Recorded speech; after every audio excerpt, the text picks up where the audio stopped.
He's always trying to break you down, to make you sad, to let you in the darkness from the very beginning, when he declared his enmity to mankind.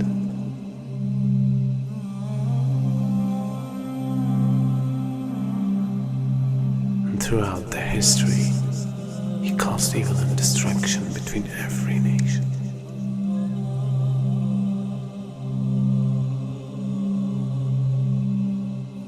And today, he became much powerful than any time else.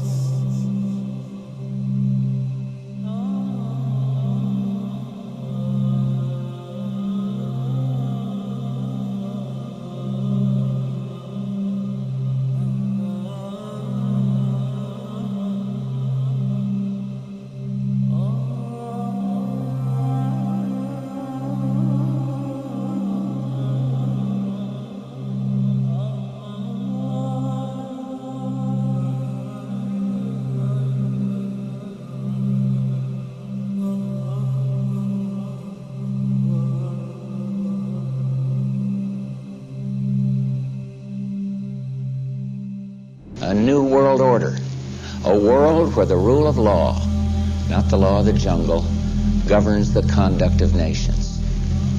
When we are successful, and we will be, we have a real chance at this new world order, an order in which a credible United Nations can use its peacekeeping role to fulfill the promise and vision of the UN's founders. We begin to see the climax of a major change in society, the climax of a new world order. And we begin to see a type of integration between information technology and trade. We begin to see the economy, politics, culture, and ideology being transported simultaneously from nation to nation. And with this technology, with the ability to transport ideas, the very value systems of people, the way that they eat, what they enjoy to do, how they enjoy recreation, their racial concepts, their culture, their ideology being transported all around the world, a type of globalization. And with this boom in the information technology, and with this major event that takes place, now it comes to a culmination and it starts to reach a high point.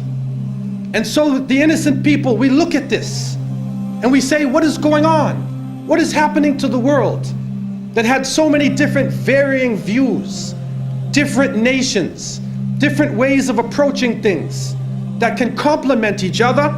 Now we see politics is stripped of real power, that the economy governs all social exchange.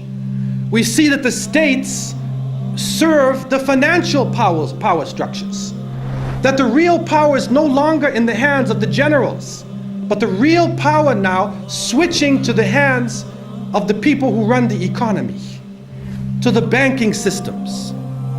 And then we see that politicians play the role of public relations officers only to control the masses, either by lulling them to sleep or by terrorizing them.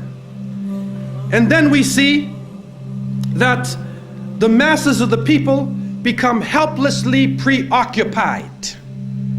Their lives are now bombarded with a series of cultural events. And these cultural events start to become the most important things in their lives.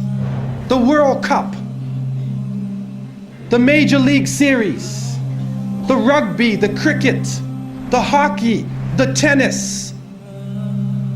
Whatever the sport may be, we see whole nations coming behind sports. And the national heroes become sporting people. Even in Saudi Arabia, even in our own Muslim countries, the national heroes are now the soccer players. Who kicks the little ball inside of a net? He becomes the hero of the nation when people are dying on the ground. But yet we become preoccupied with this. And it becomes a type of indoctrination happening to us.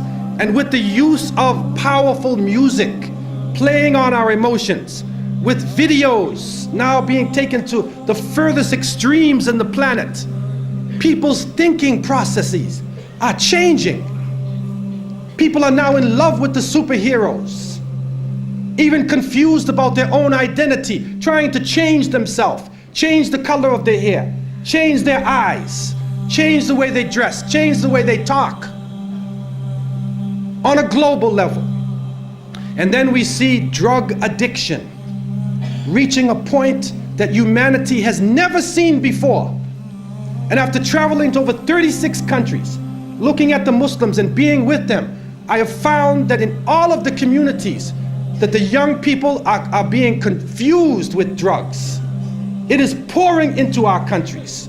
No matter what form it takes, cocaine, LSD, psychedelic, depressants, put you up, put you down, confuse you, but create a false world and give you a false dependence so that you become dependent on the chemical. You forget about Allah. Your God becomes the pusher. Your God becomes the chemical. And so creating this dependency amongst the masses of the people.